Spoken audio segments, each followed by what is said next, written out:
اس میں اسمگلنگ بھی آپ کی کور ہو جائے گی کہ وہ کیونکہ جب ہماری کاسٹ امپورٹ کرنے کی جب مہنگی ہو جاتی ہے تو اسمگلنگ شروع ہو جاتی ہے. ٹھیک ہے. تو جب اسمگلنگ ہوتی ہے تو وہ ریونیو بھی لاس ہو جاتا ہے, تو وہ بھی ملکی خزانے میں, وہ بھی ملکی خزانے میں یہ کمپرومائز کر لیتے ہیں. ٹھیک ہے سر. جو منسٹریز ہیں, جو بیوروکریسی ہے مختلف انڈسٹری کے ساتھ, جیسے آج آٹو انڈسٹری کے بارے میں بات کی گئی, خواجہ محمد آصف صاحب نے کی کہ ایک انڈسٹری کو زیادہ پروٹیکشن دے دی جاتی ہے تو وہ بھی یہ اپنی وہ کرتے ہیں کہ دوسرا کو بندہ وہ امپورٹ نہ کر سکے. تو ایسے بہت ساری مثالیں ہیں جن کو امپلیمنٹ کرنے کی ضرورت ہے. سر میں ذرا کلوزنگ ریمارکس لے لوں شاہد حسن صدیقی صاحب سے. سر موجودہ صورتحال کے اندر میں آپ سے جاننا چاہتا ہوں کہ کس طریقے سے بزنس فرینڈلی انوائرمنٹ کریٹ کیا جا سکتا ہے؟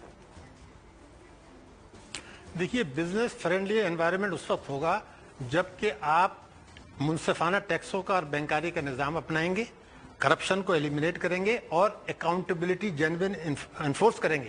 مگر جب سارے کریں 3 فگرز ہمیشہ یاد رکھیں. ایک یہ ذہن میں رکھیں کہ پاکستان اس سال ایجوکیشن کی مد میں 1500 ارب روپے کم خرچ کر رہا ہے اور آپ جو ہے نا صحت اور ترقیاتی اخراجات میں 1000 ارب روپے کم کر رہا ہے اور 2000 ارب روپے کا بجٹ خسارہ.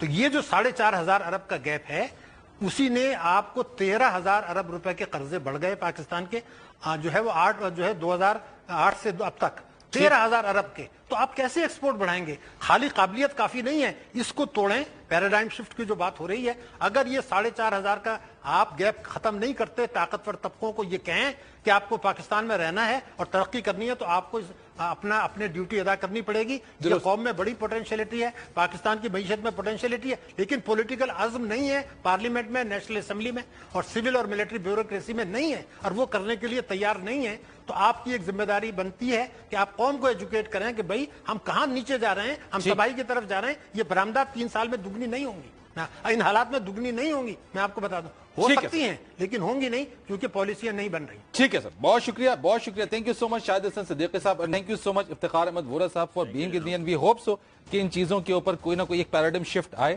تاکہ ایک بزنس فرینڈلی انوائرمنٹ کریٹ ہو. Thank you so much sir. ایک بریک لیں گے, ہم بریک کے بعد آئیں گے, پھر مزید ایشوز کے اوپر بات کریں گے.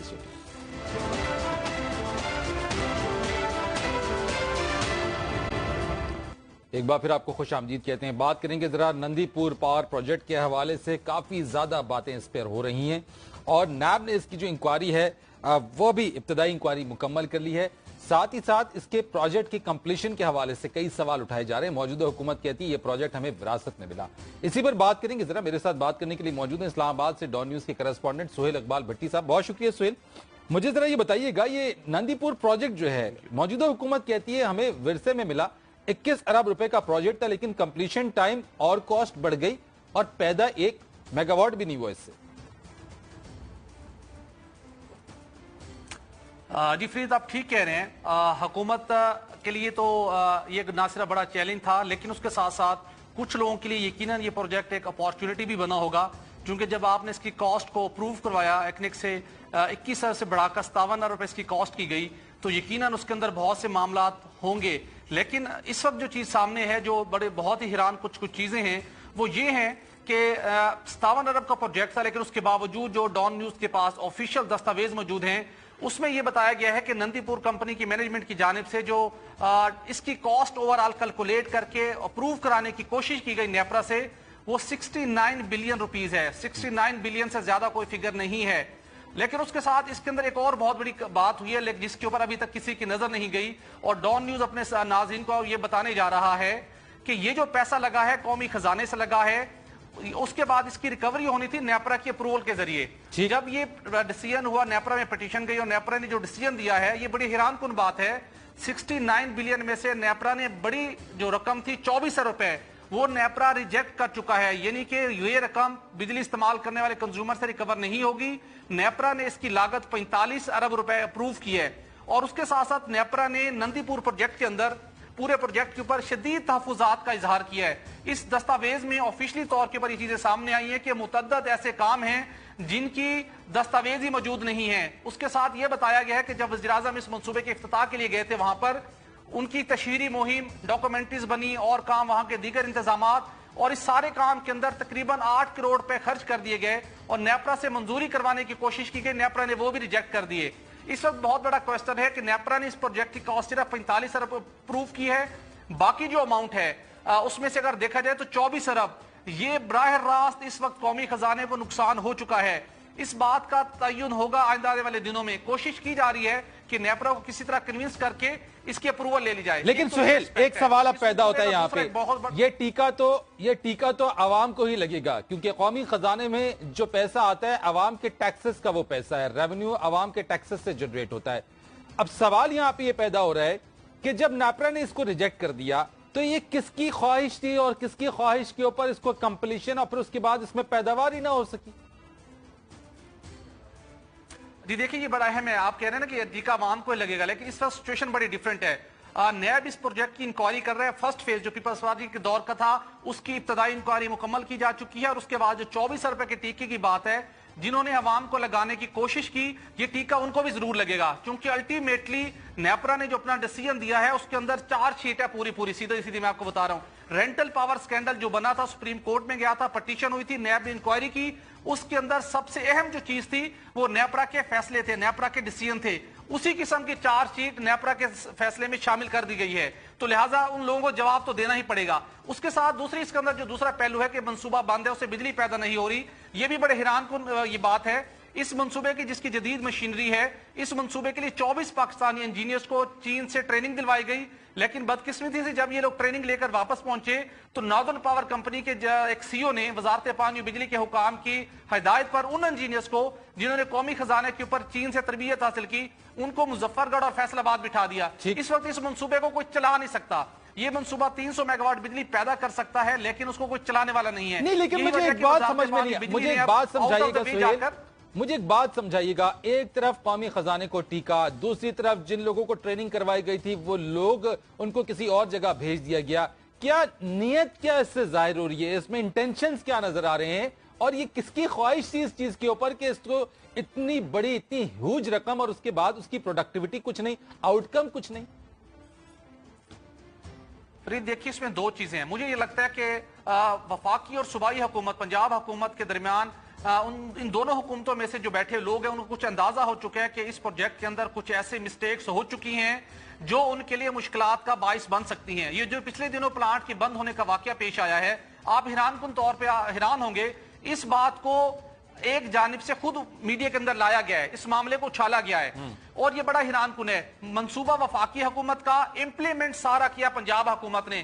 لیگلی اس پروجیکٹ کے اندر پنجاب حکومت کا کوئی رول نہیں تھا, لیکن اس پروجیکٹ کو پریکٹیکلی شہباز شریف صاحب نے ٹیک اوور کیا ہوا تھا, انہوں نے ٹیم بنائی, سارا ایگزیکیوٹ کروایا. لیکن شہباز شریف صاحب تو کہتے ہیں کہ اگر کوئی کرپشن اس میں نیب تحقیقات کرے, جو کرپشن میں ملوث ہو اس کو الٹا لٹکا دیا جائے.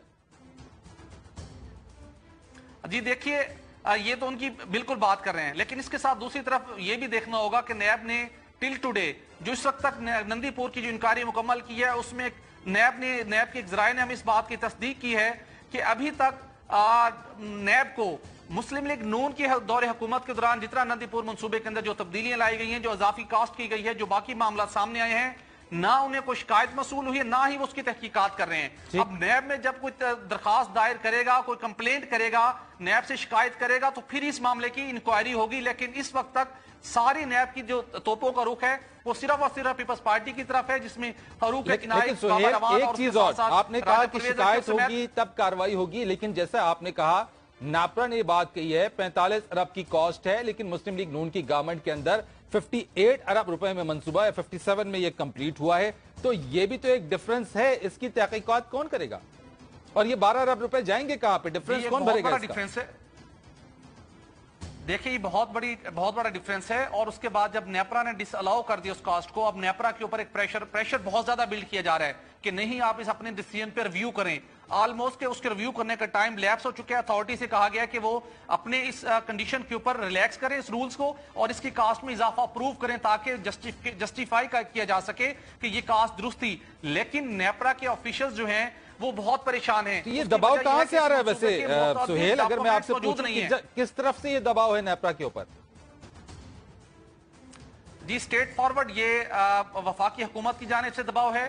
وزارت خزانہ اور وزارت پانی و بجلی کے کچھ حکام ہیں جو نیپرا کے ٹاپ موسٹ جو سینئر لوگ ہیں ان سے انٹریکشن میں ہیں, ان سے رابطے میں ہیں. کوشش کی جا رہی ہے کہ نیپرا ان چیزوں کو ویلیڈیٹ کرے. تاہم جو نیپرا کے اندر بیٹھے ہوئے جو آنسٹ آفیسرز ہیں انہوں نے دو ٹوک کہا ہے کہ یہ ایک ایسا پروجیکٹ ہے, اس پروجیکٹ کے اندر ایسی ایسی رعایتیں مانگی جا رہی ہیں, یہ آن دا ریکارڈ لکھا گیا ہے, ایسی ایسی رعایتیں مانگی جا رہی ہیں جو اس سے پہلے نیپرا نے آج تک کسی پاور منصوبے میں, کسی آئی پی پیز کو یا کسی سرکاری شعبے کے کسی منصوبے کو ایسی رعایت نہیں دی. اچھا سہیل, ویری شارٹ ٹائم, مجھے مختصر بتا دیں اس معاملے میں نیب کے نشانے پر کون کون ہے, ویری شارٹ. جی اس وقت دیکھیے اس جو نندی پور کے حوالے سے بات ہے, اس کے دو فیزز ہیں. پہلا فیز ہے پاکستان پیپلز پارٹی کا, اس میں 3 سابق وفاقی وزراء ہیں, بابا روان ہیں, فروق ایچ نائک ہیں, راجہ پرویز اشرف ہیں, ان کے بیانات نیب نے قلم بند کر لیے ہیں. اس کے ساتھ ساتھ تینوں وزارتوں کے سیکرٹریز ہیں اور کچھ اور سرکاری اداروں کے سربراہ ہیں اور کچھ ٹیکنیکل لوگ ہیں. 30 سے زائد لوگوں کے بیانات قلم بند کیے جا چکے ہیں, لیکن نیب کے ذرائع نے ہمیں تصدیق کی ہے کہ اس وقت تک مسلم لیگ نون کے کسی بھی وزیر, ان کے دور حکومت میں بیٹھے ہوئے کسی سیکرٹری یا کسی اور افیشل کے خلاف نندی پور کے حوالے سے اس وقت تک کوئی انکوائری شروع نہیں کی گئی. بہت شکریہ آپ کا سہیل اقبال بھٹی, آپ ہمیں بتا رہے تھے اس بار, اور یقینی طور پہ انکوائری کا عمل جاری ہے. دیکھتے ہیں آگے چل کے اس کیس کے اوپر کیا ہوتا ہے. ایک کمرشل بریک لیں گے اور پھر مزید ایشوز پر بات کرتے ہیں.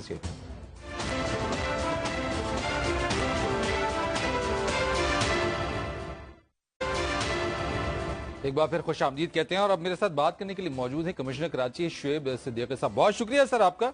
مجھے سر بتائیے گا, باقی جیسے ہم لاہور میں دیکھ رہے ہیں, دیگر شہروں میں جس طرح سے انتظامیہ حرکت میں آئی ہوئی ہے, یہ کھانے پینے کے معاملات اور خاص طور پہ مضر صحت گوشت کے حوالے سے کراچی انتظامیہ کے اقدامات کیا ہیں اور اب تک اس سلسلے میں کیا سٹیپس اٹھائے جا رہے ہیں؟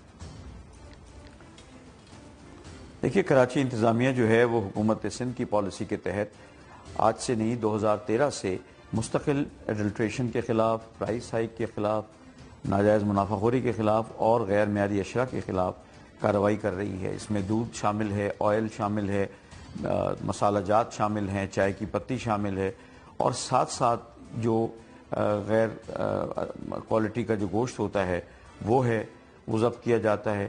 ابھی یہ کیمپین کو اور زیادہ بھرپور کر دیا گیا ہے اور ریسٹورانٹس میں اور فوڈ آؤٹ لیٹس میں چیکنگ بڑھائی گئی ہے. کل ہی ایک ڈسٹرکٹ سینٹرل میں فوڈ آؤٹ لیٹ تھا, اس کو سیل کیا گیا ہے. اسی طرح ڈسٹرکٹ ایسٹ میں کل ایک فوڈ آؤٹ لیٹ تھا جہاں پر کراچی انتظامیہ نے بڑی کوششوں کے باوجود کے بعد جو ایسڈ سے دھلی ہوئی ادرک ہوتی ہے اس کا استعمال ختم کروایا. اچھا سر, میں آپ سے یہ پوچھنا چاہتا ہوں ذرا, بہت اچھی بات ہے انتظامیہ کی یہ سٹیپس, لیکن ہم دیکھتے ہیں کہ کانسیپٹ ایک چیز جو ہے وہ فوڈ ڈپارٹمنٹ ہے, فوڈ انسپیکٹرز ہوتے ہیں. کیا آپ سمجھتے ہیں کہ اگر وہ فوڈ انسپیکٹرز ریگولر بیسس کے اوپر اور بالکل میرٹ کے اوپر جا کے چیکنگ کریں تو یہ جو مضر صحت کھانے پینے کی اشیاء ہیں یا پھر مہنگے داموں اشیاء کی فروخت ہے, ان سے ہمیں نجات مل سکتی ہے؟ جی بالکل. اصل میں دیکھیں, میں آپ کو بتاؤں کہ ہر محکمے کے لیے بڑا ضروری ہے کہ وہ اپنا کام ریگولر بنیادوں پہ کرتا رہے. انتظامیہ کا مقصد ہی ہوتا ہے, گورنمنٹ اسی لیے انتظامیہ کو انوالو کرتی ہے کہ انتظامیہ ہر چیز کو متحرک کرنے کی کوشش بھی کرتی ہے اور صلاحیت بھی رکھتی ہے. یہ جو فوڈ آؤٹ لیٹس ہیں جہاں پر نقصان دہ چیزیں ہیں وہاں پر چیکنگ ہوگی, اور میں آپ کے چینل کے ذریعے تمام چھوٹے بڑے فوڈ آؤٹ لیٹس کو, ہوٹلز کو کہنا چاہوں گا کہ وہ از خود کر لیں, کیونکہ انسانی جان اور انسانی صحت کے اوپر ہم کمپرومائز نہیں کر سکتے. بڑی زیادتی کی بات ہے کہ میڈیکل بلز بڑھ رہے ہیں, لوگوں کی صحتیں اتنی زیادہ خراب ہونی شروع ہو گئی ہیں آج کل. اس کی وجہ یہی ہے کہ غیر معیاری اشیاء ہیں, اور کراچی کی انتظامیہ نے تو بہت زیادہ بھرپور انداز میں اس سلسلے میں کام کیا اور ماضی کے پروگرامز بھی اس پر ہوئے ہیں. اور اب ہم جو اچھی کوالٹی کے ریسٹورانٹس ہیں اور ہوٹلز ہیں ان کے اوپر بھی ہماری توجہ ہے, وہاں بھی ہم چیکنگ پہ انشاءاللہ ٹیمیں بھجوائیں گے. KMC کے فوڈ ڈپارٹمنٹ اور ہیلتھ ڈپارٹمنٹ کے انسپیکٹرز کو ہم نے ایکٹیویٹ کیا ہوا اور ان کو ساتھ رکھا ہوا ہے. Pakistan standard quality control authority جو ہے اس کی بھی مدد ہمیں حاصل ہے اور PCSIR کی مدد بھی حاصل ہے. اچھا سر, میں آپ سے یہ پوچھنا چاہتا ہوں, ایسی صورتحال میں جو شہری ہیں, کوئی ایسی جگہ جہاں پہ ان کی کمپلینٹ شہریوں کی سنی جا سکے, آپ اس ہمارے پروگرام کے توسط سے اگر یہ بتا دیں تو یہ ایک بڑا ہیلپ فل ہوگا لوگوں کے لیے. جی بالکل. کراچی انتظامیہ ہائیلی ایکسیسیبل ہے. ایک نمبر جو 24 گھنٹے جس پہ شکایت لکھائی جا سکتی ہے وہ ہے 99203443, اور جو ہمارا ہاٹ لائن کا نمبر ہے ریسکیو کا, اس کو بھی میں اس کے لیے ڈیڈیکیٹ کر دیتا ہوں کیونکہ انسانی صحت بہت امپورٹنٹ چیز ہے. وہ ہے 1299. 1299 یہ کہ ہاٹ لائن ہے جس میں کہیں بھی کسی کو بھی شکایت ہے تو وہ فوراً ایکسیسیبل ہو سکتا ہے انتظامیہ کے ساتھ. اور یہ کیمپین جاری رہے گی. اب میں عرض کرنا چاہوں گا یہ ایک دن یا 2 دن کا معاملہ نہیں ہے, مستقل بنیادوں پر ہم یہ کام کریں گے. ہمارے وزیر اعلیٰ صاحب کو ریگولر اس کی رپورٹ سبمٹ ہوتی ہے. ٹھیک ہے, بہت شکریہ, thank you so much. Commissioner Karachi Shoaib Amjad صاحب ہمارے ساتھ موجود تھے اور جو نمبرز بتائے یقینی طور پہ ان نمبرز کے ذریعے انتظامیہ سے ایکسیس حاصل کیا جا سکتا ہے. پروگرام کا وقت یہیں ختم ہوا. فرید رئیس کو اجازت دیجیے. اللہ حافظ.